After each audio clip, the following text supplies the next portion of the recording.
Hello, I'm Kads, and welcome to today's video. As promised, we are here to pull some shards for the purpose of getting the Titan event points from the Path of the Clover. I wanted to do my summons today because one of the champions featured in the Progressive Chance events is one of the champions on my secondary wish list. My primary is the one that I've mentioned in a multitude of videos, but I do have like a secondary list of just like nice to have champions, but aren't really going to be super game changing for my account. So as I always do like to point out, we are pulling shards with a purpose. It's never just because there's an event going on. And so I covered my opinions and thoughts on the Path of the Clover in my last video, so you go ahead and check that one out if you want to see that. But as I said in that one, we're basically only going for the Titan event points here, all 200 of them, just to bank those in pursuit of the Titan event. And then I do want to grab this little node for the dust as well. So all of that is only going to cost me 6 sacreds. So that's how many sacreds we are going to be pulling for today. There's a lot of cool stuff down here, but to me, I don't need it. The fusion's basically done,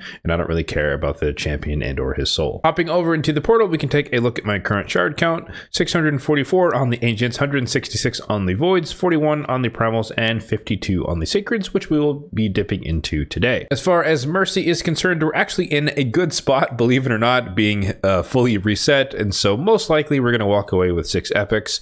And that's just going to push us halfway towards Mercy, which might be more beneficial in the future for a POGO event or some other summon rush for a fusion, etc. So it's not the worst thing in the world, and odds are fairly low that we get a legendary at all. So I'm going to temper my expectations with that in mind. So as I mentioned at the top of the video, the champion that I happen to be looking for the most across all of the ones offered in the Progressive Chance events is, of course, Sneak Track here, ally protection champion, but he also has decreased speed, cool shielding, a more potent reflect damage passive, as well as the buff itself. And then I think he has like leech as well. A really awesome kit. So I'd love to have him on my account, specifically to use him in the Iron Twins Fortress. And of course, since I do expect to get a lot of epics, any and all that I do not have towards the Lady Mikage fusion would be very nice to have. We have not made progress in a long time. So without further ado, let's get into the pulls. We've got the space, we've got some cash, and hopefully we get some pretty average luck in this case. Maybe below average. Let's aim a little bit lower. I'm fine if we walk away with only 6 epics. It's not that big of a deal. This is not the most important event that I'm going to be participating in. Jarang, not much to say. I think he got a buff, and so that he has 3 times at random here, and he can place decreased attack, decreased defense. So like in a pinch or on a boss, he might be pretty decent, but you know, you prefer that as an AoE, and you know, on a 3 or 4 turn cooldown, like a stagnant, for example. So really not blowing me away, even though he was buffed to be that way. Grimskin, honestly, I think that he's actually new. He's one of the few epics I never actually had on the account,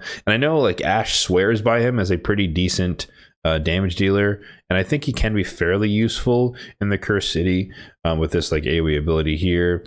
It's a little bit of a buff strip, but I don't know. I'm not convinced personally, but nonetheless, I think he is a new epic on my account. I'm still missing a handful of epics, believe it or not, even though I've been playing for 3+ years. Gold painted, one of the best healers in the entire game with this ability here, because it will heal herself by 100% of her max HP, and then it'll heal all allies by 50% of the surplus heal. So that can be absolutely massive, depending on how high her health is when she performs that heal. She is a very integral part of my Sand Devil Stage 25 team that I featured here on the channel. You can check that video out up in the card above if you want to see that showcase. Moving right along, sacred number 4 here. What's it gonna be? Probably another epic. Not bad. My Celiac Priest Ornn, one of the champions who was absolutely busted before he was released, and they actually nerfed him a little bit to bring him more in the line. And I honestly do think they went a bit too far with him. But I'm not a fan. Like, I built him up just to use him for like a DPS, like AoE DPS in the Cursed City. But I don't like that he only books to a 75% chance of placing poison sensitivity and a poison, meaning that if you just hit the bad RNG lottery, he doesn't actually do anything on this A3, because you can just roll a 25% chance on each of the things and nothing happens. So that's a bit unfortunate. But overall, he can be a pretty solid poisoner. Sacred number 5. Here we go. What's this one going to be? Another epic. Something for the fusion? No. Sachi, who is like, she's a weird champion because she can like revive if she kills an enemy. So it can be very clutch if you time it perfectly right, and you really need that clear as the 3 stars on in Faction Wars. But I think you're better off trying to get some other reviver on your team. But she does have this ability here, increase attack, turn meter fill, so it can be kind of cool. And it's an attack.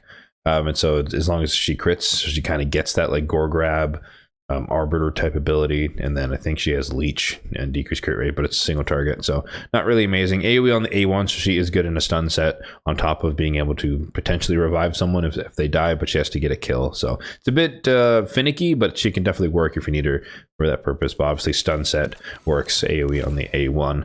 Last sacred here is going to be the 6th epic as expected, and it's a Ruella. Pretty cool. One of the champions that is very, very good for Fire Knight. I would say normal mode, perhaps, maybe not hard mode. But she steals turn meter on the A 100% chance. 3-time hitter, or just a triple hitter in general, is good for Fire Knight. And then she has a really reliable debuff placing ability here, because each hit has a chance to place all 3 of them, 75%. And when you do the math on that, it maths out to like a 97-ish% chance of landing all 3. So it's pretty reliable as far as landing all the debuffs, provided you're not attacking weak affinity or anything like that. And then a turn meter fill ability here, increase crit rate on all allies on a 3-turn cooldown. So very strong champion, and I recommend using her if you can really take advantage of her debuffs on a particular single target. So that's basically what we expected to get from today. Like I said at the start, 6 epics, and we can come through the path. We might as well do this together. So we come down the left hand side, grab these all the way here. We'll take that energy, which is perfect because I need to finish that pesky dungeon divers going on right now for the fusion to get the last fragments here. So we come down both sides, grab all 200 of the Titan points, and then spend a little bit extra on the dust. I don't really think I can do much more.